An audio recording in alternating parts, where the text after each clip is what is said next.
Malam sebelum hari pernikahan, ibu calon mertua datang. Dengan suara gemetar dan mendesak, ia mengucapkan satu kalimat. Citra, jangan menikah besok. Sungguh, jangan pernah. Peringatan itu yang diucapkan bukan sebagai restu, bukanlah penolakan biasa. Sejak saat itu, hal-hal yang tak dapat dipercaya mulai terjadi. Cerita dimulai. Suasana di depan ruang tunggu pengantin wanita di gedung pernikahan mendadak riuh. Bisik-bisik para tamu undangan semakin keras, bahkan terdengar pekikan kecil dari seseorang. Kemana pengantin wanitanya? Tadi dia ada di sini. Jangan-jangan dia kabur? Rina, teman kuliah Citra, melihat sekeliling dengan wajah cemas. Wajah para tamu yang tadinya menantikan gaun pengantin yang indah, kini dipenuhi kebingungan. Terutama rekan kerja Citra, mereka saling bertukar pandang dengan ekspresi seolah ada yang tidak beres. Saat itulah seorang wanita berbusana serba hitam membuka pintu ruang tunggu dengan langkah gemetar. Wajah wanita yang tampaknya berusia di atas 60 tahun itu pucat pasi, tetapi matanya memancarkan tekad yang kuat. Dia adalah Ratnasari, ibu dari pengantin pria, Bagas Pramudia. Para tamu menghela napas lega melihat Bu Ratna, mengira ia membawa kabar tentang keberadaan sang pengantin wanita. Namun raut wajah Bu Ratna bukanlah raut wajah pembawa kabar baik. Tangannya gemetar dan bibirnya kering kerontang. Selama beberapa minggu terakhir, ia telah mengumpulkan keberanian untuk momen ini. Tetapi berdiri di hadapan begitu banyak orang membuat kakinya lemas. Sambil memandang para tamu, Bu Ratna berkata dengan suara bergetar, Citra, tidak akan menikah hari ini. Seketika gedung pernikahan menjadi hening, bahkan napas para tamu seolah terhenti. Suara gelas jatuh terdengar nyaring, tetapi tak ada yang menoleh. Semua mata tertuju pada Bu Ratna. Para tamu dari pihak mempelai pria saling berpandangan dengan canggung, terutama para mitra bisnis Bagas. Mereka tampak menyadari ada masalah besar yang terjadi. Sementara itu, tamu dari pihak mempelai wanita tampak khawatir dan bertanya-tanya tentang keselamatan Citra. Bagas segera menghampiri Bu Ratna dan berkata dengan suara dingin, "Ibu, apa yang ibu katakan?" Suaranya terdengar sopan seperti biasa, tetapi ada getaran halus di dalamnya. Ia panik. Ia sama sekali tidak bisa menebak apa yang diketahui ibunya dan seberapa banyak yang diketahuinya. Namun, Bu Ratna bahkan tidak menatap Bagas dan terus berbicara kepada para tamu. Ada sesuatu yang harus kalian ketahui. Pernikahan ini sama sekali tidak boleh terjadi. Wajah Bagas langsung mengeras. Dari ekspresinya yang biasanya tenang dan dingin, kini mulai terpancar aura berbahaya. Para tamu yang menyadari perubahan itu menjadi semakin bingung. Otot rahang Bagas menegang dan tangannya terkepal secara alami. Ia berusaha keras menahan diri agar sifat aslinya yang selama ini ia sembunyikan rapat-rapat tidak terungkap.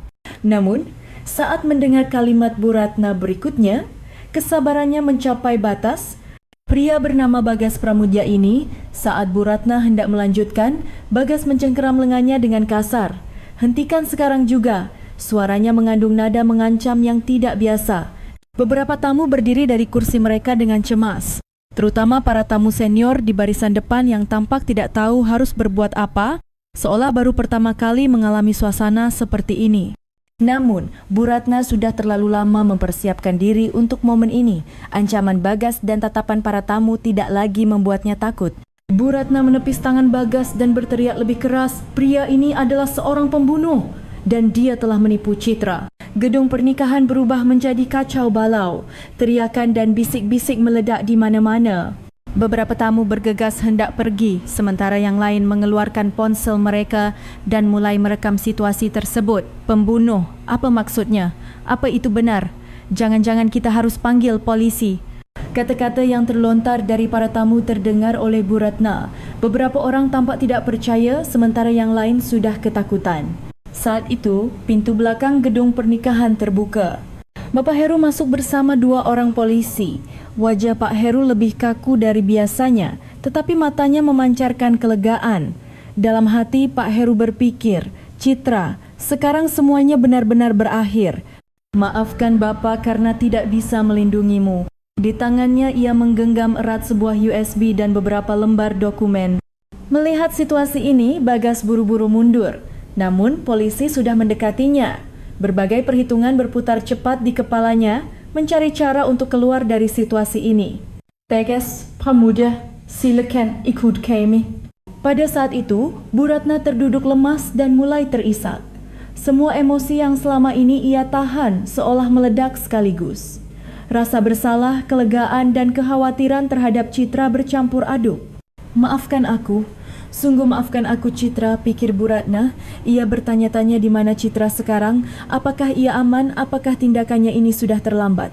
Ia merasa begitu hina dan membenci dirinya sendiri kerana selama ini diam di bawah ancaman Bagas.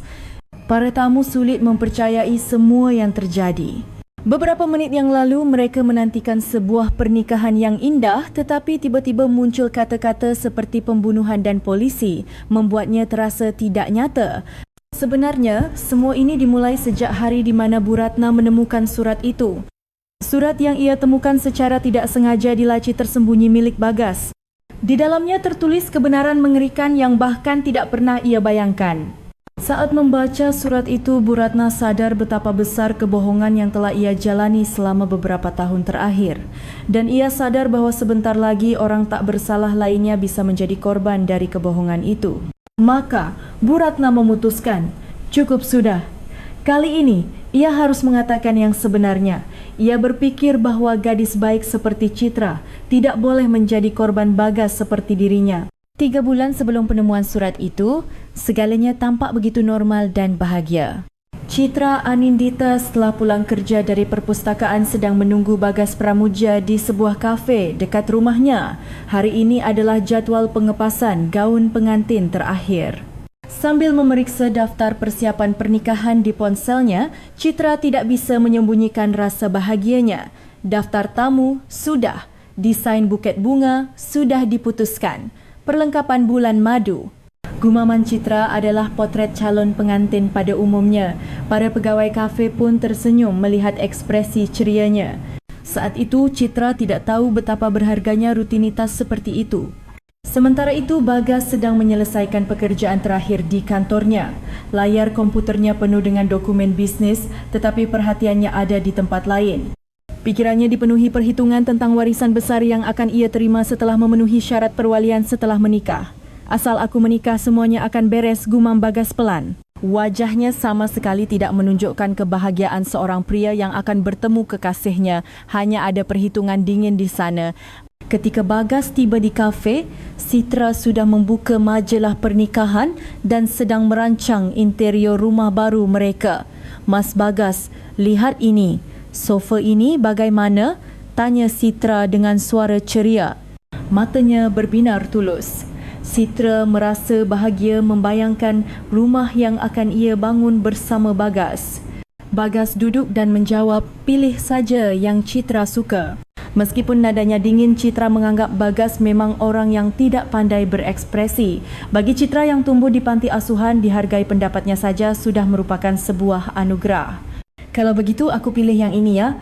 Oh, dan kita tidak boleh lupa untuk bertemu ibu. Citra berkata sambil melihat daftar persiapannya. Sebenarnya, ia baru bertemu Bu Ratna beberapa kali. Bagas pernah berkata bahawa ibunya sakit sehingga tidak bisa sering keluar rumah. Ekspresi Bagas seketika menjadi gelap, tetapi Citra tidak menyadarinya. Ibu juga ingin bertemu denganmu, Citra, kata Bagas, padahal sebenarnya ia ingin sebisa mungkin menghindari pertemuan antara Bu Ratna dan Citra. Ia tidak bisa memprediksi apa yang akan dikatakan ibunya. Citra sama sekali tidak tahu isi hati Bagas yang rumit. Ia hanya bersemangat sekaligus cemas ingin memberikan kesan yang baik pada calon ibu mertuanya. Aku harus menyiapkan hadiah yang disukai ibu. Kira-kira apa ya? Tanya Citra dengan mata polosnya. Bagas terdiam sejenak sebelum menjawab, tidak perlu yang istimewa, ibu orang yang sederhana. Sebenarnya, Bagas tidak terlalu peduli apa yang disukai Bu Ratna. Baginya, ibunya hanyalah beban. Namun, ia membutuhkan keberadaan Bu Ratna untuk mendapatkan warisan ayahnya. Setibanya di butik pengantin, Citra melakukan pengepasan gaun terakhir. Penampilannya di depan cermin sungguh memesona. Para staf butik pun tidak bisa menahan kekaguman mereka. Cantik sekali mbak, calon suaminya pasti akan terkejut. kata seorang staf sambil tersenyum. Citra pun tersenyum malu melihat bayangannya di cermin. Mas Bagas, bagaimana? Tanya Citra sambil menatap Bagas. Bagas menatap Citra sejenak lalu mengangguk. Sangat cantik. Jawaban yang singkat, tetapi itu sudah cukup bagi Citra. Ia tersenyum bahagia dan berfikir, ini benar-benar seperti mimpi. Aku bisa mengenakan gaun pengantin seindah ini dan menikah. Namun saat itu Citra tidak tahu apa yang dirasakan Bagas saat melihat kecantikannya bukanlah cinta, melainkan kepuasan karena pernikahan ini akan menjadi kamuflase yang sempurna. Setelah pengepasan, mereka berdua pindah untuk pemeriksaan akhir di gedung pernikahan. Staf gedung menyambut mereka dengan ramah. Untuk penempatan kursi tamu bisa seperti ini dan ruang tunggu pengantin ada di sebelah sini. Citra merasa terharu melihat semuanya disiapkan dengan sempurna. Bagi gadis yang tumbuh di panti asuhan, pernikahan semewah ini terasa seperti mimpi. Berkat Mas Bagas, aku bisa mengadakan pernikahan seindah ini, kata Citra dengan tulus. Bagas merasakan sedikit rasa bersalah melihat ketulusan Citra, tetapi ia segera menepis perasaan itu. Itu hal yang wajar. Saat itu, ponsel Citra berdering. Pesan dari rekan kerjanya di perpustakaan. Citra, selamat ya atas pernikahannya. Iri banget deh. Calon suamimu tampan sekali. Citra tersenyum membaca pesan itu. Menerima ucapan selamat dari teman-temannya juga membuatnya bahagia. Teman-temanku mengirim pesan ucapan selamat, kata Citra sambil menunjukkannya pada Bagas. Bagas hanya mengangguk tanpa minat. Namun pada saat itu ponsel Bagas juga menerima pesan. Wajah Bagas langsung menegang setelah memeriksa pengirimnya.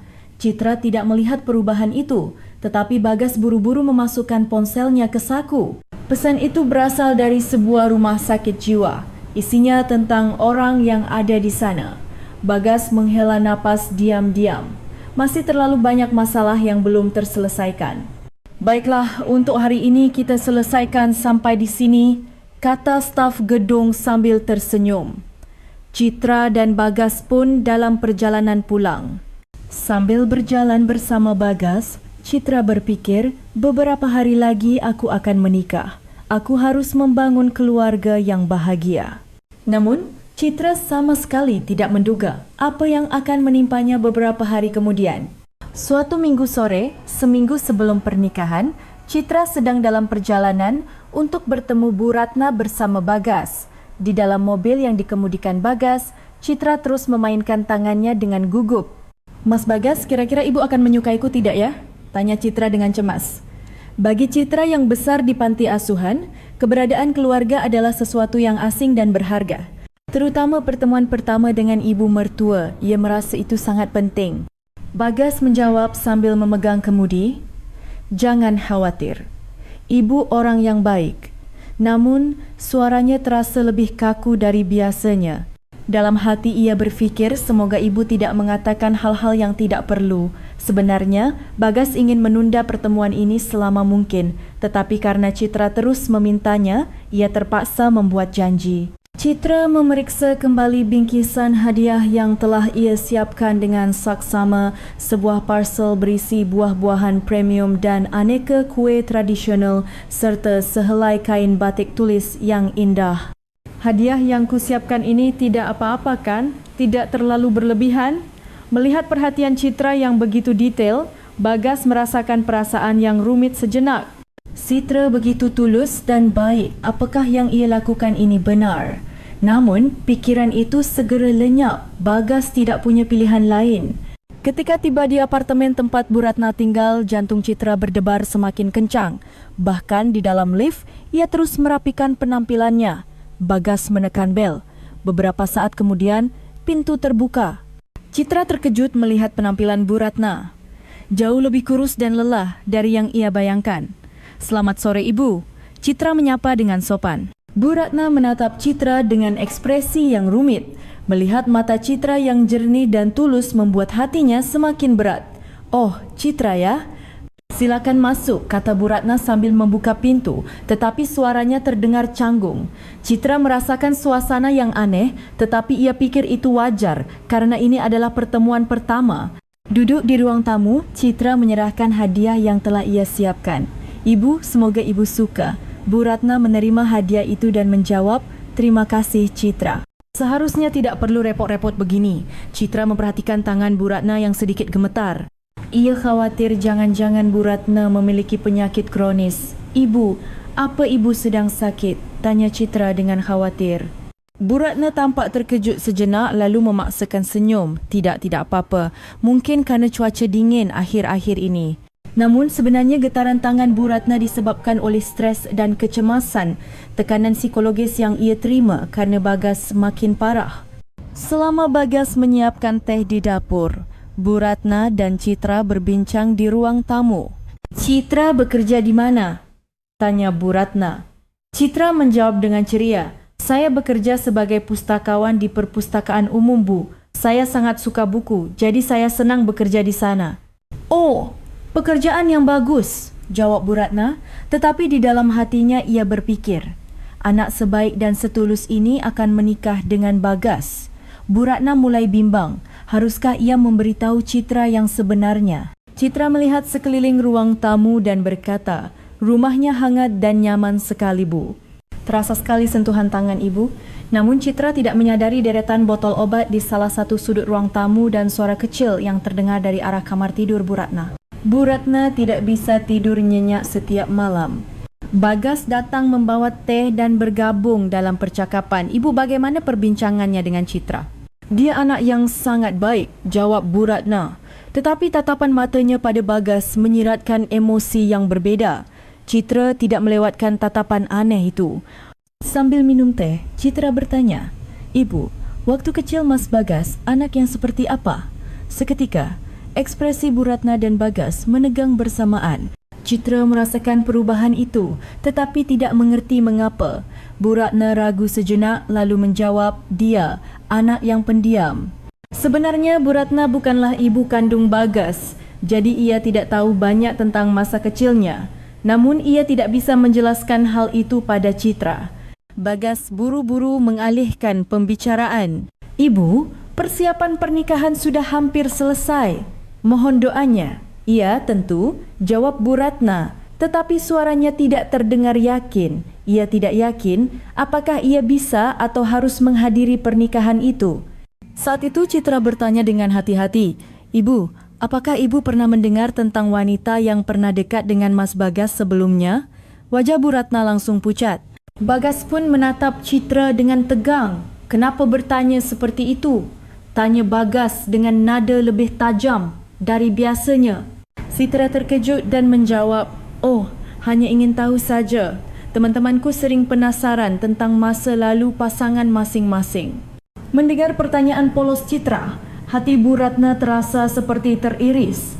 Ada begitu banyak kebenaran yang harus Citra ketahui, tetapi ia tidak tahu harus mulai dari mana. "Citra," saat Bu Ratna hendak mengatakan sesuatu, Bagas dengan cepat menyela. "Masa lalu tidak penting. Yang penting adalah sekarang." Suara Bagas mengandung peringatan. Bu Ratna menerima tatapan itu dan kembali terdiam. Citra merasakan suasana yang aneh tetapi tidak tahu persis apa masalahnya. Ia hanya berfikir mungkin mereka masih canggung kerana ini pertemuan pertama. "Ngomong-ngomong, ibu, kesehatan ibu baik-baik saja? Sepertinya ibu minum banyak obat," tanya Citra dengan cemas. Bu Ratna terkejut sejenak tetapi segera menjawab, "Oh, ini hanya karena sudah tua, jadi banyak yang harus dijaga." Padahal, sebagian besar obat itu diresepkan untuk mengatasi kecemasan dan insomnia yang dideritanya kerana stres akibat Bagas. Waktu berlalu dan tiba saatnya untuk berpamitan. Citra berdiri dan berkata, "Ibu, saya senang sekali bisa bertemu ibu hari ini. Setelah menikah nanti, saya akan sering berkunjung." Bu Ratna menggenggam tangan Citra dan berkata, Citra, selalu hati-hati ya. Dan kalau ada sesuatu yang aneh terjadi, kapan saja hubungi ibu." Citra merasa kata-kata Bu Ratna bukan sekadar basa-basi. Sepertinya ada makna yang lebih dalam. "Baik, Bu. Terima kasih," jawab Citra. Tetapi rasa penasaran muncul di benaknya. Kenapa Bu Ratna berkata seperti itu? Dalam perjalanan pulang di lift, Citra bertanya pada Bagas, "Mas Bagas, ibu kelihatannya lelah sekali. Apa beliau baik-baik saja?" Bagas menjawab dengan datar, "Beliau memang seperti itu." "Jangan khawatir. Namun Citra tidak bisa menghilangkan perasaan janggal. Tangan Bu Ratna yang gemetar, percakapan yang canggung dan pesan terakhirnya semuanya terasa lebih dari sekadar kecanggungan pertemuan pertama. Malam itu, Citra berbaring di tempat tidur dan berfikir, "Sepertinya ibu ingin mengatakan sesuatu padaku." Namun, Citra tidak pernah membayangkan betapa putus asanya Bu Ratna ingin memberitahukan kebenaran. Malam sebelum pernikahan, Citra sedang merapikan barang-barang terakhirnya. Memasukkan barang-barang yang akan dibawa ke rumah baru ke dalam kardus, perasaannya campur aduk antara semangat dan gugup. "Besok aku benar-benar menikah," gumamnya sambil menatap gaun pengantin yang tergantung. Gaun putih itu tampak semakin indah di bawah cahaya rembulan. Bagi Citra yang besar di panti asuhan, ini adalah momen impian. Tiba-tiba bel pintu berbunyi. Sudah lewat jam 11 malam, Citra pun terkejut. Siapa yang datang selarut ini? Ketika membuka pintu, ia melihat Bu Ratna berdiri di sana, tampak jauh lebih cemas dari biasanya. Wajahnya pucat dan tangannya menggenggam erat sebuah tas kecil. "Ibu, kenapa malam-malam begini?" tanya Citra terkejut. Bu Ratna menatap Citra dan berkata dengan suara gemetar, "Citra, bisakah kita bicara sebentar?" Ekspresi Bu Ratna begitu serius sehingga Citra berfikir pasti ada sesuatu yang sangat penting. "Tentu, Bu. Silakan masuk." Namun Bu Ratna menggelengkan kepala. "Tidak, kita bicara di luar saja, sambil jalan-jalan." Usulan Bu Ratna terasa aneh, tetapi Citra mengenakan mantelnya dan mengikutinya. Mereka berdua berjalan perlahan di gang yang sepi di dekat rumah Citra. Cukup lama tidak ada percakapan. Bu Ratna tampak terus memikirkan sesuatu sementara Citra menunggu dengan cemas. "Ibu ada apa?" "Ibu terlihat sangat serius," tanya Citra hati-hati. Bu Ratna berhenti sejenak dan menatap Citra. "Citra, aku benar-benar tidak tahu harus bagaimana." Suara Bu Ratna dipenuhi keputusasaan. Citra menggenggam tangan Bu Ratna dan berkata dengan cemas, "Bicaralah pelan-pelan, Bu. Kalau ada yang bisa saya bantu." Bu Ratna merasakan kehangatan hati Citra dan merasa semakin sakit. Ia berfikir anak setulus dan sebaik ini tidak boleh menjadi korban Bagas. "Citra, seberapa banyak yang kamu tahu tentang Bagas?" tanya Bu Ratna hati-hati. Citra berfikir sejenak lalu menjawab, "Dia orang yang pendiam tapi sangat baik padaku." Mendengar jawaban Citra, Bu Ratna menghela napas panjang. Bagas yang dikenal Citra hanyalah sebagian kecil dari dirinya. "Citra, ada yang ingin ibu katakan." "Ini sangat penting," kata Bu Ratna dengan nada tegas. Citra menjadi tegang melihat ekspresi serius Bu Ratna. Bagas bukan orang seperti yang kamu kira." "Apa maksud ibu?" tanya Citra bingung. Bu Ratna ragu sejenak lalu melanjutkan, "Citra, cepat lari. Kamu tidak boleh menikah besok." Seketika, pikiran Citra menjadi kosong. Malam sebelum pernikahan, ibu mertuanya menyuruhnya lari. Ia tidak bisa memahami situasi ini. "Ibu, apa maksudnya? Saya tidak mengerti," tanya Citra dengan suara gemetar. Bu Ratna memegang bahu Citra dan berkata dengan sungguh-sungguh, "Bagas menikahimu bukan karena cinta. Ada tujuan lain." "Tujuan lain?" ulang Citra. Bu Ratna mengangguk dan mulai menjelaskan. "Ayah Bagas, almarhum suamiku, meninggalkan warisan tapi ada syarat untuk mendapatkannya." Bu Ratna melanjutkan, "Syaratnya adalah ia harus memiliki keluarga yang normal. Karena itu Bagas..." Ketika Bu Ratna tidak bisa melanjutkan kalimatnya, Citra perlahan mulai memahami situasinya. "Jadi saya hanya untuk memenuhi syarat itu." Suara Citra semakin pelan. Bu Ratna mengangguk dan menjawab, "Maafkan aku, sungguh maafkan aku. Seharusnya aku memberitahumu lebih awal." Citra terkejut dan tidak bisa berkata-kata untuk beberapa saat. Sulit baginya menerima kenyataan bahwa semua yang ia percayai adalah kebohongan. "Tapi Bu, meskipun tujuannya begitu, Citra masih mencoba mempercayai Bagas." Bu Ratna semakin frustrasi melihat kepolosan Citra. "Bukan begitu Citra, Bagas adalah orang yang berbahaya." "Berbahaya bagaimana?" Saat Citra hendak bertanya, Bu Ratna mengeluarkan sepucuk surat tua dari tasnya. "Lihat ini, aku menemukannya di kamar Bagas." Bu Ratna menyerahkan surat itu pada Citra. "Setelah membaca surat ini, aku baru sadar betapa mengerikannya hal-hal yang telah dilakukan Bagas." Dengan tangan gemetar, Citra menerima surat itu. Di amplopnya tertulis nama seorang wanita yang tidak ia kenal. Surat siapa ini? Milik mantan tunangan Bagas. Tapi orang itu sekarang Bu Ratna berhenti. Citra hendak membuka surat itu tetapi Bu Ratna melarangnya. "Jangan baca di sini, isinya terlalu mengejutkan." Bu Ratna berkata hati-hati sambil melihat sekeliling.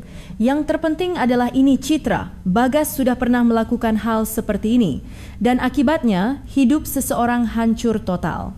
Mendengar kata-kata Bu Ratna, Citra menjadi semakin cemas. Sisi baru Bagas yang tidak ia kenal sama sekali mulai terungkap. "Bu, lalu Mas Bagas sekarang di mana?" tanya Citra sambil tiba-tiba melihat sekeliling. Bu Ratna menjawab dengan tegang, "Dia mungkin di rumah, tapi dia tidak boleh tahu kita bertemu." Saat itu, terdengar suara mobil dari kejauhan. Keduanya secara naluriah bersembunyi di dalam gang. "Bu, kalau dia benar-benar orang yang menakutkan, kenapa Ibu diam saja selama ini?" tanya Citra dengan suara gemetar. Bu Ratna menunduk dan menjawab, "Aku takut. Bagas terus mengancamku dan aku tidak punya bukti." "Mengancam?"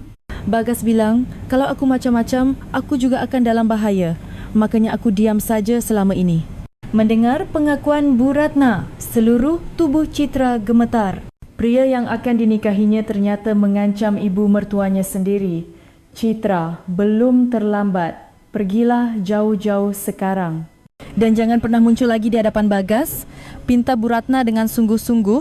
Tapi Citra bingung. "Tapi Bu, kalau saya lari bagaimana dengan Ibu?" Mendengar kekhawatiran Citra, Bu Ratna tersenyum pahit. "Aku tidak apa-apa.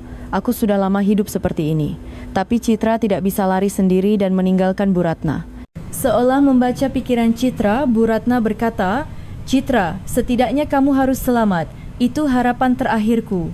Saat itu Citra sadar betapa besar keberanian yang dikumpulkan Bu Ratna untuk memberitahukan kebenaran padanya dan betapa seriusnya situasi ini. "Ibu, saya harus bagaimana?" tanya Citra dengan putus asa. Bu Ratna menggenggam erat tangan Citra dan menjawab, "Untuk malam ini, jangan pulang ke rumah. Menginaplah di tempat yang aman dan hubungi aku besok pagi." Bu Ratna memberikan secarik kertas kecil pada Citra. "Hubungi nomor ini dan bacalah surat ini. Maka kamu akan mengerti segalanya." Citra menerima surat dan kertas itu, lalu bertanya, "Ibu sendiri bagaimana? Aku akan melakukan apa yang harus kulakukan. Aku tidak akan tunduk pada ancaman Bagas lagi." Suara Bu Ratna dipenuhi tekad baru. Melihat Bu Ratna yang seperti itu, Citra berpikir ia juga harus berani. Keduanya berpamitan dalam diam. Bu Ratna menghilang ke dalam kegelapan, sementara Citra berdiri sambil menatap surat di tangannya. Saat itu, Citra tidak tahu malam ini akan menjadi malam yang benar-benar mengubah hidupnya. Dan betapa besar dampak dari pengakuan berani Bu Ratna. Malam itu, Citra membawa surat dari Bu Ratna dan pergi ke sebuah kafe 24 jam. Ia takut sendirian di rumah. Duduk di sudut kafe, dengan tangan gemetar ia membuka amplop surat itu. Surat itu dipenuhi tulisan tangan seorang wanita. Semakin ia membaca, wajah Citra semakin pucat. "Kepada Ibu Ratna, saya menulis surat ini dari sini, dari tempat yang disebut rumah sakit jiwa. Sudah 2 bulan sejak pria bernama Bagas Pramudia itu mengurung saya di sini." Citra gemetar hebat saat membaca surat itu. Isinya terlalu mengejutkan. "Bagas mengajak saya menikah, tapi itu bohong. Ketika saya mengetahui kebenarannya, dia melakukan kekerasan dan akhirnya membuat saya terlihat seperti orang gila dan mengurung saya di sini." Setelah selesai membaca surat itu, Citra berlari ke toilet dan muntah. Pria yang ia kira ia cintai ternyata adalah orang yang melakukan hal sekeji itu. Sekitar pukul 5 pagi, Citra kembali ke rumah dan terkejut saat membuka pintu depan. Bagas sedang duduk di ruang tamu. "Citra, dari mana saja?" tanya Bagas dengan suara dingin. Suasananya benar-benar berbeda dari biasanya. Jantung Citra berdebar kencang, tetapi ia berusaha menjawab setenang mungkin. Aku jalan-jalan, tidak bisa tidur. Jalan-jalan jam 5 pagi, suara Bagas penuh kecurigaan. Citra menyembunyikan surat itu jauh di dalam tasnya dan menjawab, aku gugup menjelang pernikahan.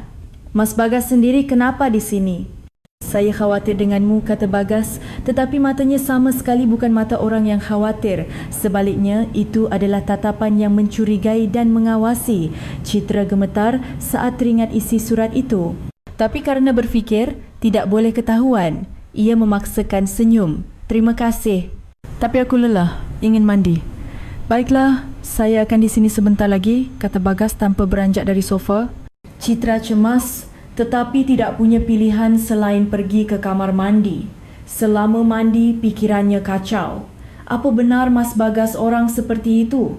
Tapi surat itu terasa begitu nyata. Keluar dari kamar mandi, Citra melihat Bagas sedang menggeledah tasnya.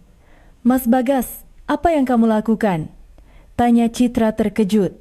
Bagas menjawab dengan santai, saya mencari charger ponsel. Tapi Citra tahu Bagas berbohong. Untungnya surat itu ia sembunyikan di kamar mandi. Kamu tidak boleh sembarangan menggeledah tasku, kata Citra dengan nada tegas untuk pertama kalinya. Bagas menatap Citra seolah heran. Karena kamu berkata begitu, sepertinya ada yang kamu sembunyikan. Suara Bagas semakin dingin. Jantung Citra berdebar kencang, tetapi ia tidak mundur. Apa yang harus ku sembunyikan? Tapi tolong hargai privasiku. Privasi? Kata Bagas sinis. Kita akan menikah besok, privasi apa lagi? Saat itu Citra sadar, Bagas menganggapnya sebagai miliknya sepenuhnya. Menikah bukan berarti kita bisa mengawasi semua hal tentang satu sama lain kan? Kata Citra dengan berani. Wajah Bagas seketika berubah. Apa maksudmu mengawasi? Bagas melangkah mendekati Citra. Citra secara naluriah mundur. Bukankah kita hanya perlu saling percaya? Kata Citra dengan suara gemetar. Bagas mencengkeram bahu Citra dengan kasar. Citra, apa kamu bertemu seseorang? Jari-jari Bagas menekan bahu Citra. Citra merasakan sakit, tetapi tatapan Bagas lebih menakutkan. Aku tidak bertemu siapa-siapa, lepaskan aku. Citra mencoba melepaskan tangan Bagas, tetapi tenaganya lebih kuat. Jangan bohong. Sejak semalam kamu aneh. Suara Bagas semakin mengancam. Saat itulah Citra sadar bahawa apa yang ia baca di surat itu adalah kenyataan. Aku benar-benar tidak bertemu siapa-siapa, kata Citra dengan keras sambil menepis kuat tangan Bagas. Bagas terkejut dan melepaskan tangannya. Hening sejenak. Bagas menatap tajam Citra dan Citra menatap Bagas sambil mengatur napas.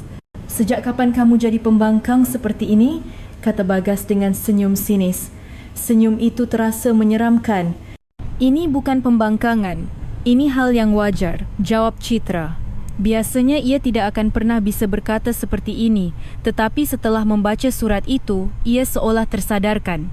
Bagas tiba-tiba mencengkeram dagu Citra dengan kasar. Citra, jangan berbuat aneh di pernikahan besok. Suara Bagas benar-benar mengancam. Citra membeku melihat wajah asli Bagas. Apa maksudmu? Hanya tersenyum manis dan berperan sebagai pengantin yang bahagia. Mengerti. Jari Bagas menekan dagu Citra lebih keras.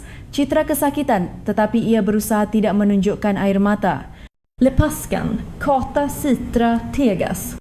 Bagas menatap Citra sejenak lalu melepaskan tangannya. Baiklah, tapi ingat, besok adalah hari istimewa kita. Bagas berdiri. Saat hendak keluar dari pintu depan, ia berbalik dan berkata, oh ya, tidurlah lebih awal hari ini. Besok kamu tidak boleh lelah. Setelah pintu tertutup, Citra terduduk lemas. Seluruh tubuhnya gemetar dan bekas jari Bagas masih terasa di dagunya. Citra mengambil surat dari kamar mandi dan membacanya lagi. Sekarang setiap huruf terasa nyata. Tolong, jangan sampai ada korban berikutnya. Bagas benar-benar orang yang berbahaya. Citra membaca kalimat terakhir surat itu dan mengambil keputusan. Ia tidak bisa lagi menjadi korban yang naif. Ia mengeluarkan ponselnya dan mengirim pesan ke nomor yang diberikan Bu Ratna. Ibu, saya sudah membaca suratnya. Mas Bagas baru saja datang dan saya sangat takut. Apa yang harus saya lakukan? Setelah mengirim pesan, Citra melihat keluar jendela. Mobil Bagas masih ada di depan apartemennya. Dia mengawasiku. Citra merinding. Tapi pada saat yang sama, ia juga merasa marah. Beraninya dia meremehkan dan mengancamnya seperti ini. Saat tumbuh di panti asuhan, Citra sering menghadapi situasi krisis. Setiap kali ia harus melindungi dirinya sendiri. Sekarang pun sama. Citra mengeluarkan sebuah alat perekam kecil dari tasnya. Alat yang biasa ia gunakan untuk mencatat rapat di perpustakaan. Lain kali kalau Mas Bagas mengancam, aku akan merekamnya. Citra memutuskan untuk tidak lagi menjadi korban yang tak berdaya. Ia berjanji tidak akan bernasib sama seperti penulis surat itu. Setelah memastikan mobil Bagas pergi, Citra menghela napas lega. Tapi ia tahu ini baru permulaan. Ia tidak tahu apa yang akan terjadi di pernikahan besok, tetapi Citra berencana untuk bersiap. Bersama Bu Ratna, ia akan mengungkap kebenaran tentang Bagas. Saat itu Citra tidak tahu betapa rapinya rencana yang telah disusun Bagas dan betapa berbahayanya situasi yang mereka hadapi. Setelah menerima pesan dari Citra, Bu Ratna tidak bisa tidur. Ia menatap keluar jendela, mengenang kejadian beberapa tahun terakhir.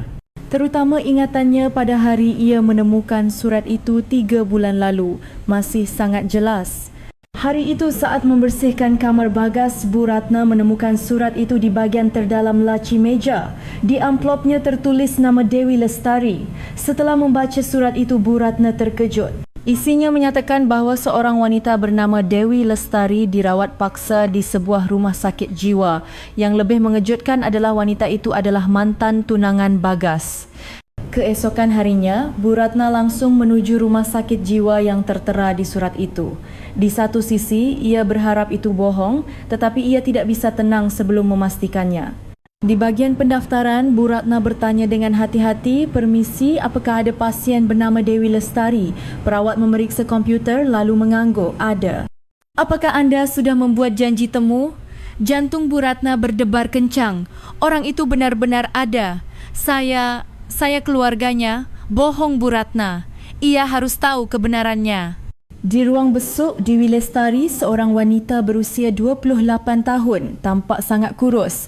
Tatapannya cemas, tetapi ia tampak waras. "Anda siapa?" tanya Dewi, hati-hati. Bu Ratna menarik napas dalam-dalam, lalu menjawab, "Saya Ibu Bagas Pramudia." Seketika wajah Dewi pucat pasi, seluruh tubuhnya mulai gemetar. "Bagas, apa orang itu yang mengirim Anda?" tanya Dewi dengan suara ketakutan. Bu Ratna buru-buru menggeleng. "Bukan, saya bukan di pihaknya. Saya datang kerana ingin tahu kebenarannya." Ketulusan Bu Ratna sepertinya tersampaikan. Dewi sedikit lebih tenang. "Benarkah bukan suruhan Bagas?" "Bukan, saya tidak sengaja menemukan surat Anda." Saat Bu Ratna menunjukkan surat itu, Dewi menangis. "Ah, jadi Anda yang menerima surat saya. Syukurlah."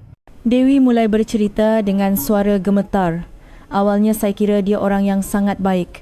Mendengarkan cerita Dewi, Bu Ratna semakin terkejut. Tapi setelah bertunangan, dia mulai berubah. "Dia selalu mengawasi apa yang saya lakukan dan melarang saya bertemu teman-teman. Lalu kenapa tidak jadi menikah?" tanya Bu Ratna. Dewi menghela napas panjang. "Saya tidak sengaja tahu alasan sebenarnya Bagas ingin menikahi saya." Dewi melanjutkan, "Karena warisan yang ditinggalkan ayahnya. Dia hanya ingin memanfaatkan saya." Mendengar kata-kata Dewi, seluruh tubuh Bu Ratna terasa dingin. Hal yang sama sedang terjadi pada Citra. "Lalu bagaimana?" saya menanyakannya pada Bagas. Lalu, Dewi berhenti dan menyingsingkan lengan bajunya. "Ada bekas luka di sana. Bagas melakukan kekerasan pada saya dan menyebarkan rumor bahawa saya gila." Bu Ratna terperanjat melihat bekas luka Dewi. Setelah itu semakin parah. "Setiap kali saya mencuba mengatakan yang sebenarnya, dia mengancam." "Ancaman apa?" "Dia mengancam akan mencelakai orang tua saya. Jadi saya terpaksa diam." Dewi terus bercerita sambil menangis. "Akhirnya Bagas memasukkan saya ke sini secara paksa. Dia bahkan membuat surat keterangan palsu bahawa saya sakit jiwa." Mendengar cerita Dewi, Bu Ratna marah. Ia sadar betapa jahatnya Bagas. Lalu orang tuamu bagaimana? Bagas bilang pada orang tua saya bahawa saya sakit jiwa dan sedang dirawat. Mereka percaya. Dewi berkata dengan putus asa. Doktor di sini sepertinya juga sudah disuap Bagas. Sebanyak apapun saya bilang saya normal, mereka tidak mendengarkan. Bu Ratna menggenggam tangan Dewi dan berkata, "Saya akan membantumu. Hal seperti ini tidak boleh terjadi lagi. Benarkah? Tapi Bagas orang yang sangat menakutkan," kata Dewi cemas. "Dan akan ada korban lain kan?" Bu Ratna mengangguk. "Ya, namanya Citra Anindita. Mereka akan menikah besok." Dewi terkejut dan berdiri. "Tidak boleh. Kita harus menghentikannya. Dia akan bernasib sama sepertiku." "Itulah kenapa saya datang. Kita butuh bukti," kata Bu Ratna tegas. Dewi berfikir sejenak lalu berkata, "Saya punya sesuatu. Pesan-pesan ancaman yang dikirim Bagas kepada saya." Dewi mengeluarkan sebuah ponsel kecil dari bawah tempat tidurnya. Semuanya tersimpan di sini. Lalu Dewi ragu-ragu dan melanjutkan, "Saya juga tahu bagaimana ayah Bagas meninggal." "Apa maksudmu?" tanya Bu Ratna terkejut. "Bagas pernah bilang saat mabuk bahawa dia yang membunuh ayahnya." Seluruh tubuh Bu Ratna gemetar. Bagas membunuh suaminya. Dia bilang dia membunuhnya dengan overdosis obat dan membuatnya terlihat seperti kematian wajar. Setelah mendengar kesaksian Dewi, Bu Ratna memutuskan ia tidak bisa lagi membiarkan kejahatan Bagas. "Dewi, bisakah kamu berikan ponsel ini padaku?" "Ya, ambillah. Dan tolong selamatkan Citra," pinta Dewi dengan sungguh-sungguh. Keluar dari ruang besuk, Bu Ratna berdiri termenung di tempat parkir untuk waktu yang lama. Guncangan karena mengetahui wajah asli Bagas terlalu besar. Di hari yang sama, Bapak Heru juga mengunjungi sebuah firma hukum untuk memeriksa surat wasiat almarhum suami Bu Ratna. Di dalamnya tertulis dengan jelas klausa syarat warisan dalam kondisi memiliki keluarga yang normal. Sejak saat itu, Bu Ratna mulai menyusun rencana. Cara untuk menyelamatkan Citra dan mengungkap kejahatan Bagas. Tapi itu tidak mudah. Bagas terus mengawasinya. Jadi, Bu Ratna menunggu kesempatan. Dan akhirnya tadi malam ia memberanikan diri untuk memberitahu Citra yang sebenarnya. Bu Ratna menatap ponsel dari Dewi dan berpikir, "Aku harus mengakhiri semua ini. Tidak boleh ada korban lagi." Matahari mulai terbit. Hari ini adalah hari pernikahan Citra. Tapi Bu Ratna bertekad untuk memastikan pernikahan itu tidak akan pernah terjadi. Bu Ratna mengirim pesan pada Citra. "Citra, hati-hati hari ini dan jangan datang ke gedung pernikahan.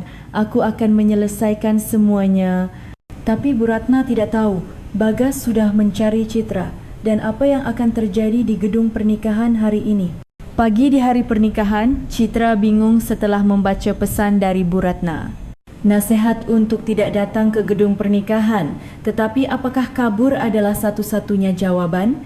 Citra menelepon Bapak Heru, satu-satunya wali yang merawatnya sejak di panti asuhan. "Pak Heru, ini saya. Citra, ada apa? Hari ini pernikahanmu, tapi suaramu aneh." Terdengar suara khawatir Pak Heru.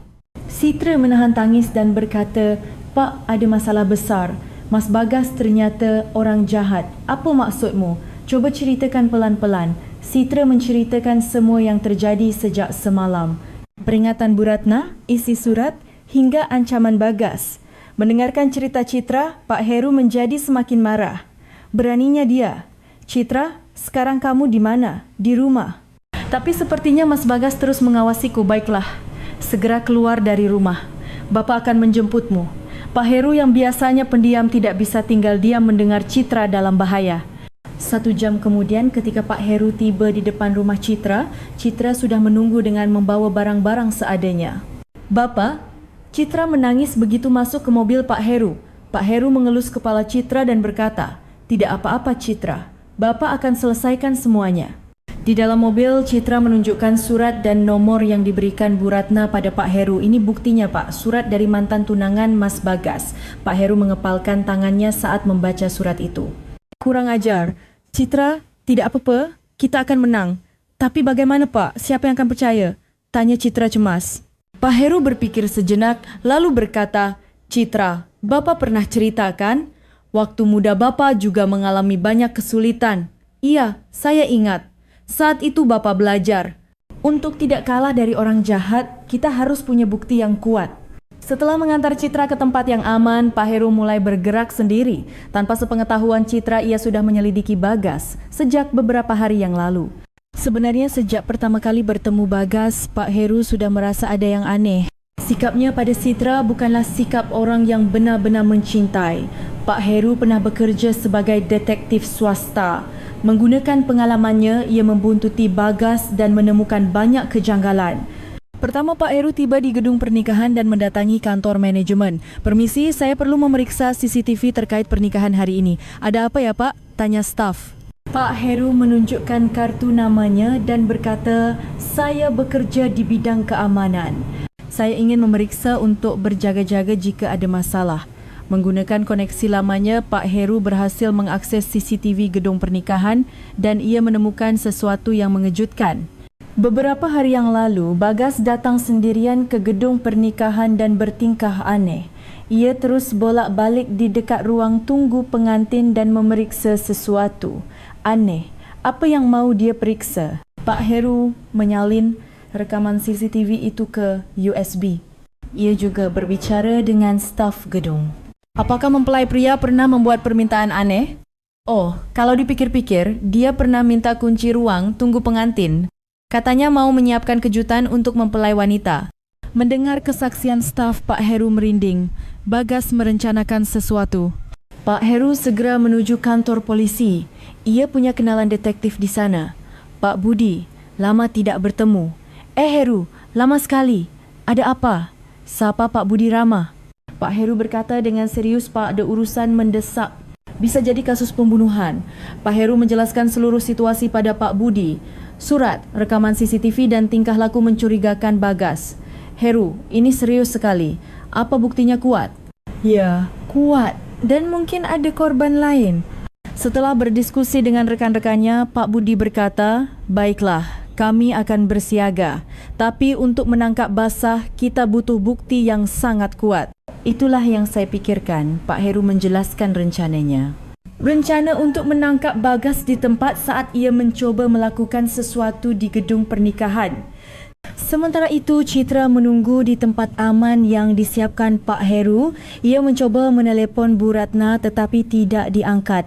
"Apa ibu baik-baik saja?" Citra khawatir tetapi ia memutuskan untuk percaya pada Pak Heru dan menunggu. Sore harinya para tamu mulai berdatangan ke gedung pernikahan, tapi mempelai wanita tidak terlihat. Bagas semakin cemas. Ia terus menelepon Citra tetapi tidak diangkat. "Kemana Citra?" Saat Bagas sedang bergumam marah, Pak Heru muncul di gedung pernikahan. "Tamu dari pihak mempelai pria?" tanya seorang staf. Pak Heru mengangguk dan menjawab, "Bukan, saya keluarga dari pihak mempelai wanita."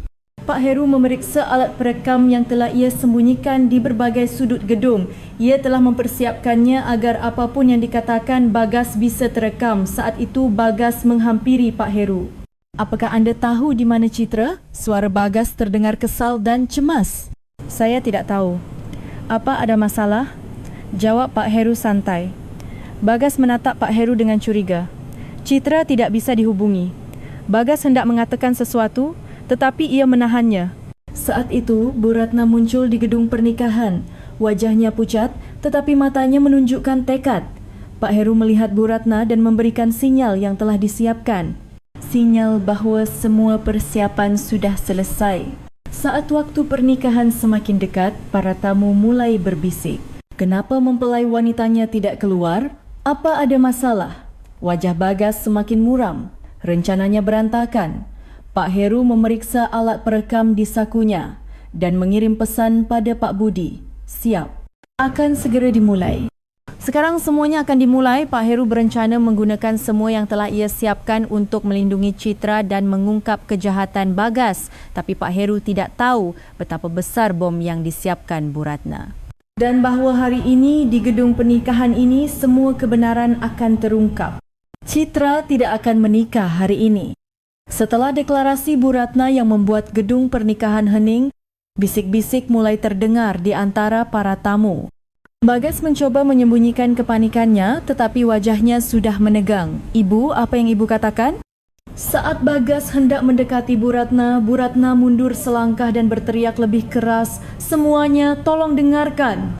Pernikahan ini dibangun di atas kebohongan besar. Para tamu semakin riuh. Beberapa mengeluarkan ponsel dan mulai merekam, sementara yang lain berdiri dari kursi mereka. Dari belakang, Pak Heru mengamati seluruh situasi dan memastikan alat perekamnya bekerja dengan baik. Pada saat yang sama, ia memberi sinyal pada Pak Budi. "Ibu, hentikan sekarang juga." Bagas mencoba meraih lengan Bu Ratna, tetapi Bu Ratna menepisnya dan terus berbicara.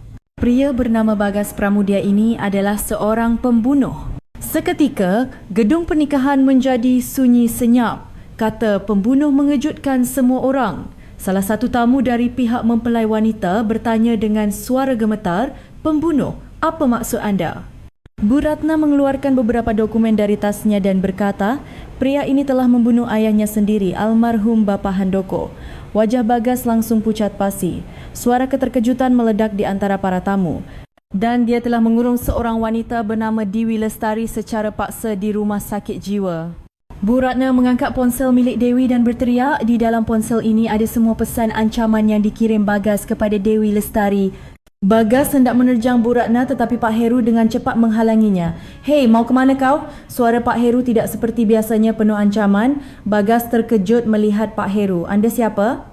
"Aku ayah Citra, brengsek," kata Pak Heru sambil menatap tajam Bagas. Para tamu tidak memahami seluruh situasi, tetapi mereka tahu sesuatu yang sangat serius sedang terjadi. Bu Ratna terus memberikan kesaksian. Bagas membunuh ayahnya dengan memberikan overdosis obat, lalu membuatnya seolah-olah kematian yang wajar. "Apakah ada bukti?" tanya salah satu tamu. Bu Ratna mengeluarkan dokumen lain dan menjawab, "Ini rekam medisnya. Catatan bahwa ditemukan dosis obat tidur yang mematikan di dalam darah almarhum." Bagas berteriak putus asa. "Itu bohong, buktinya dipalsukan." Tapi Bu Ratna tidak berhenti dan ada juga kesaksian dari Dewi Lestari. Rekaman pengakuan Bagas sendiri ada di sini. Bu Ratna memutar fail suara dari ponsel itu. Suara Bagas menggema di seluruh gedung. "Ayah hanya kuberi obat sedikit lebih banyak. Lagi pula dia tidak akan hidup lama." Para tamu terperanjat. Itu adalah pengakuan dari suara Bagas sendiri dan dia mencoba memanfaatkan Citra untuk tujuan yang sama, lanjut Bu Ratna. Bagas ingin menikahi Citra bukan karena cinta, tapi untuk memenuhi syarat demi mendapatkan warisan ayahnya. Desahan dan suara kemarahan meledak di antara para tamu. Lalu di mana pengantin wanitanya? Citra ada di tempat yang aman. Untungnya dia tahu kebenarannya dan bisa menghindar. Jawab Bu Ratna dengan lega. Bagas berteriak untuk terakhir kalinya. "Semua ini bohong. Wanita ini sakit jiwa." Tetapi saat itu, pintu belakang gedung pernikahan terbuka. Pak Budi dan beberapa polisi masuk. "Bagas Pramudia, anda kami tangkap," kata Pak Budi sambil mengeluarkan borgol. Bagas mundur dan berteriak, "Atas dasar apa?" "Atas tuduhan pembunuhan orang tua, penyekapan dan penganiayaan serta pengancaman," kata Pak Budi satu persatu. Pak Heru menyerahkan USB pada Pak Budi. Di sini ada rekaman CCTV dan fail rekamannya. "Kerja bagus, Heru." Saat polisi hendak memborgol Bagas, Bagas tiba-tiba menerjang Bu Ratna. "Semua ini karena kau." Tapi Pak Heru dengan cepat melumpuhkan Bagas. "Diam kau, brengsek." Suara Pak Heru dipenuhi amarah seorang ayah yang melindungi putrinya. Bahkan setelah diborgol, Bagas terus berteriak, "Aku tidak bersalah.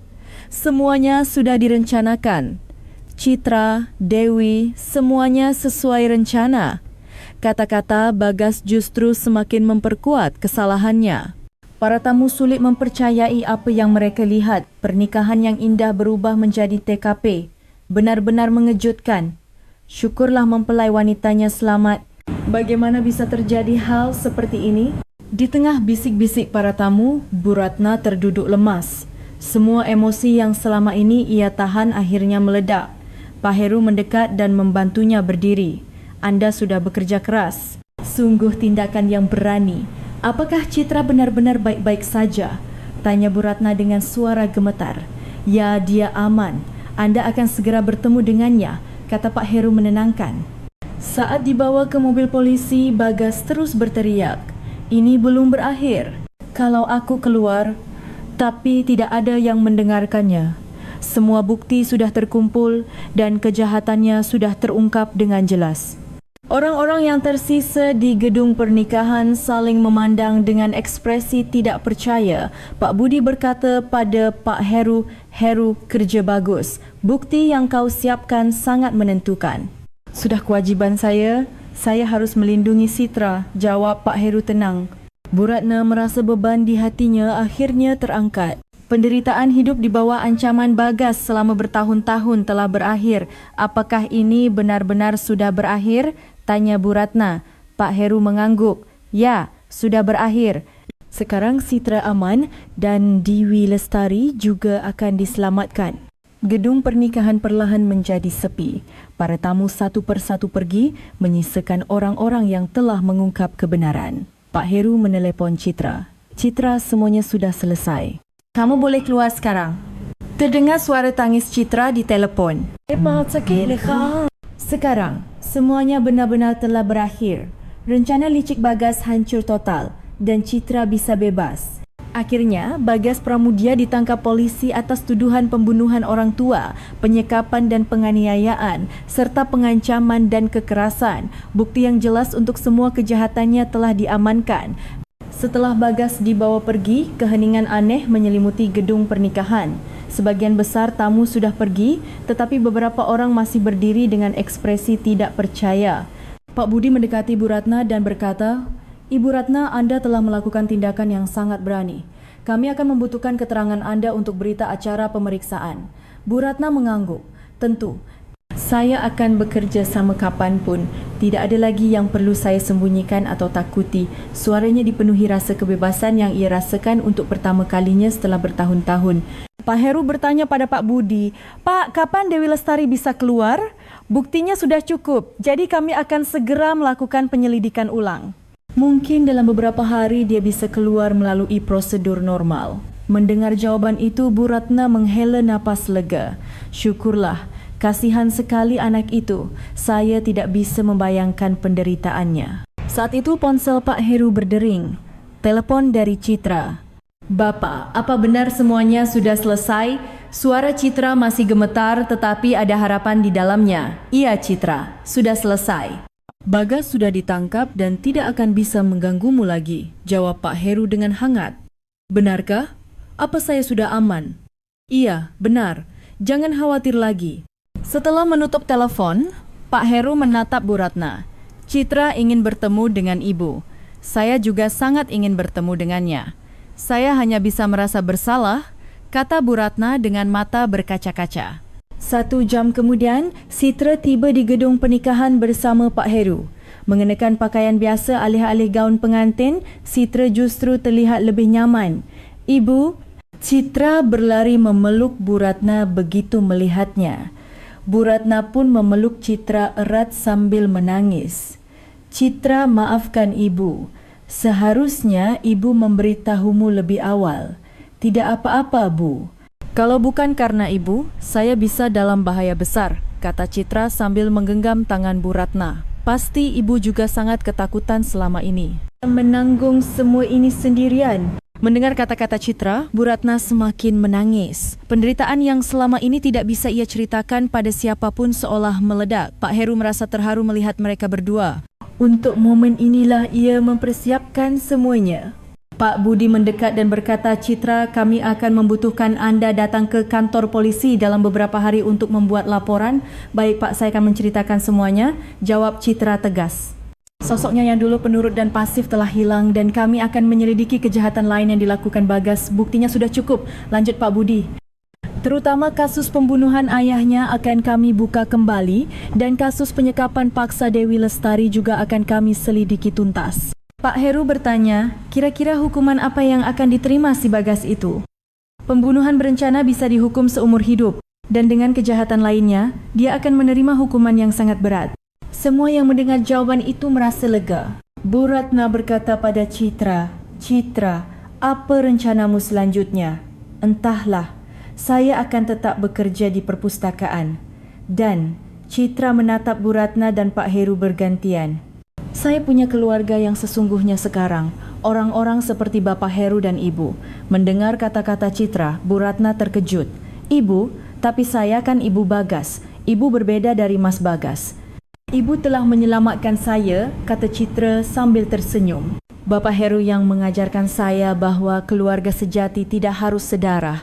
Pak Heru mengelus kepala Citra. "Citra, kamu sudah sangat dewasa ya?" "Iya Pak, saya belajar banyak dari kejadian ini," jawab Citra.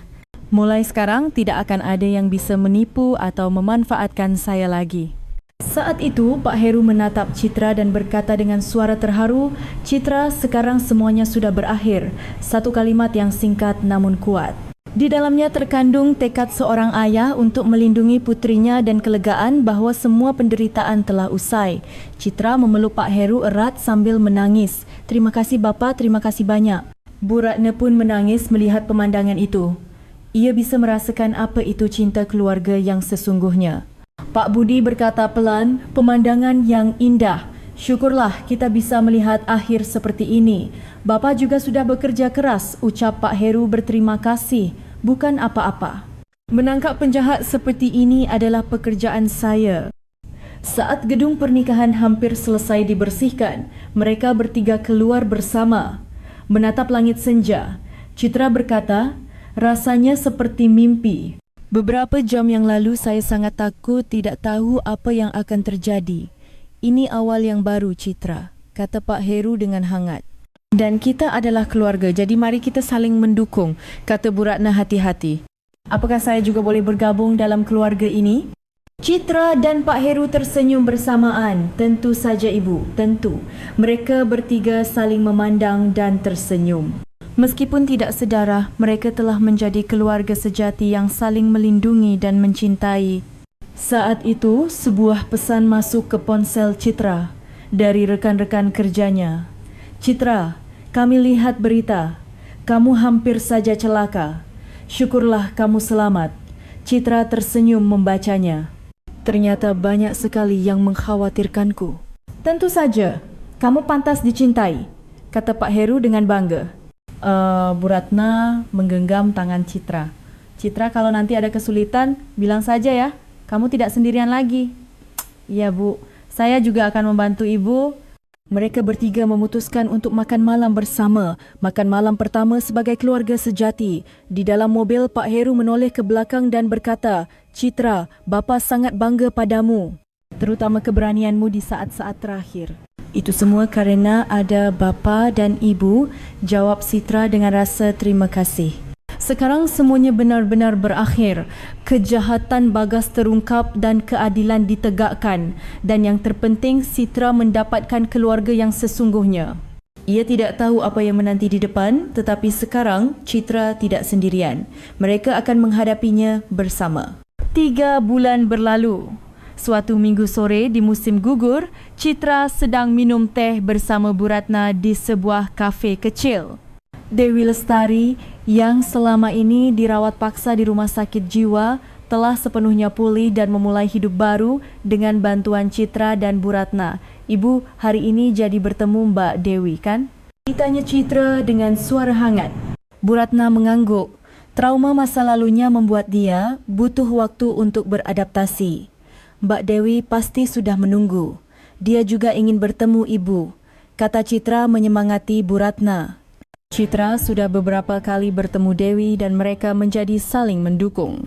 "Berkat kamu, aku jadi punya keberanian." Setelah kejadian 3 bulan lalu, Citra dan Bu Ratna hidup layaknya keluarga, saling menyembuhkan luka dan memulai hidup baru bersama. Ibu, Mbak Dewi bilang ingin belajar memasak. "Bagaimana?" "Ide bagus," jawab Bu Ratna sambil tersenyum cerah. Sosoknya yang dulu cemas telah hilang. Saat itu pintu kafe terbuka dan Pak Heru masuk membawa sebuah pot tanaman kecil. "Oh Bapa," Citra berdiri menyambutnya. "Citra, Bu Ratna, maaf terlambat." Pak Heru duduk dan meletakkan pot itu di meja. "Apa ini?" tanya Bu Ratna penasaran. "Pohon kebahagiaan," kata penjualnya. Bagus untuk awal yang baru, kata Pak Heru sambil tersenyum malu.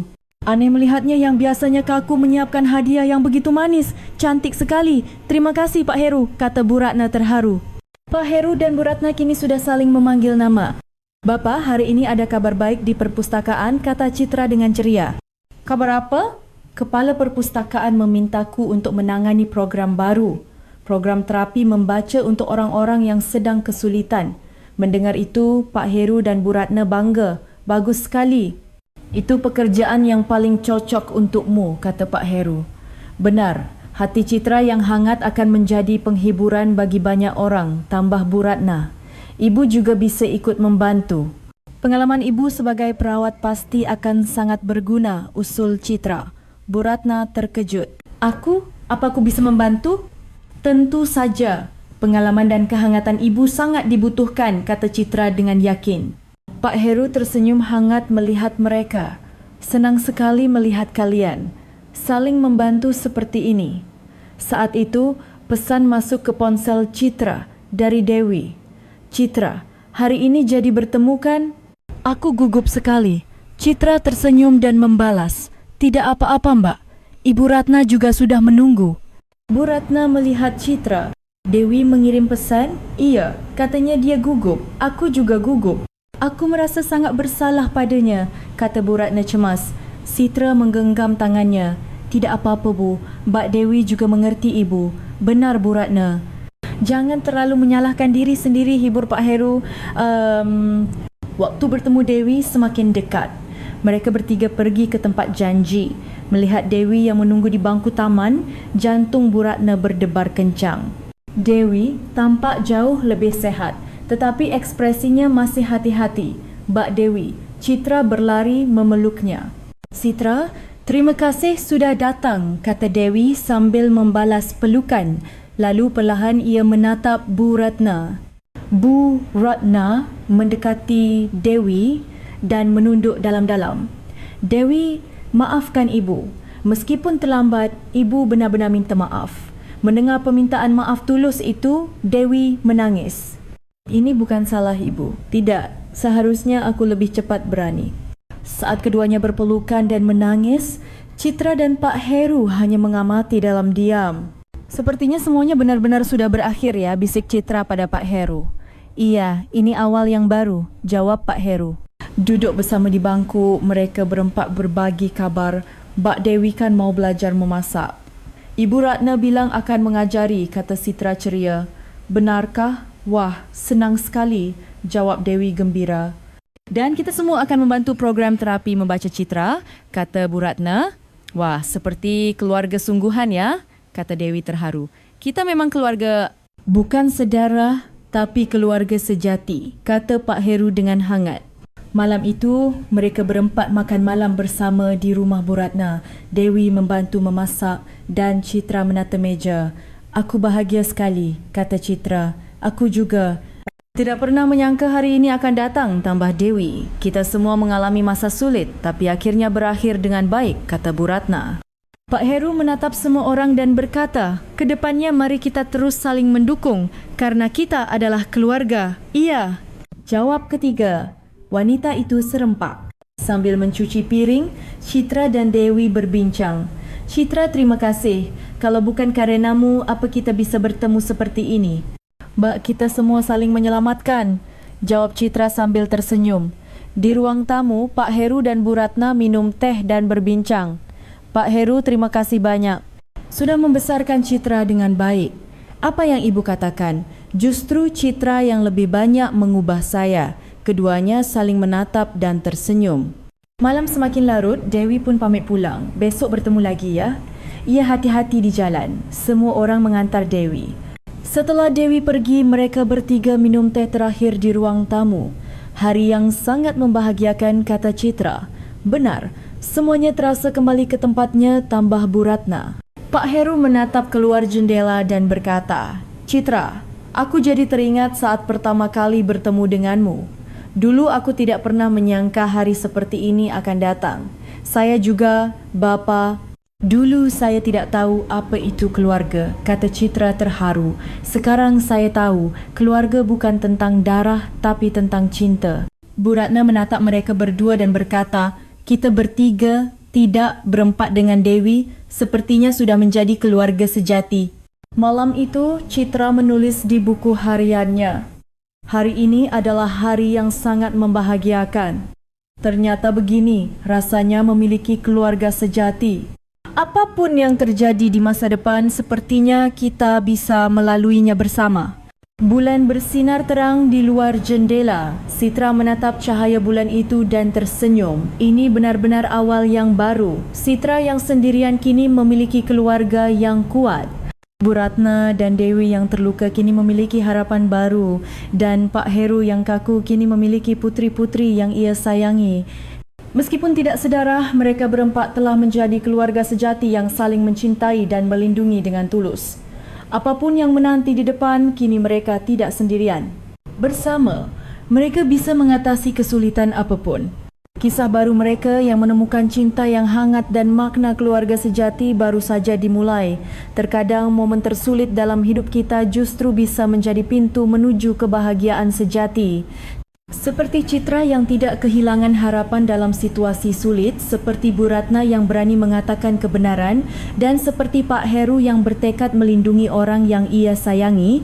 Jika kita memiliki hati seperti itu, hasil yang baik pasti akan mengikuti.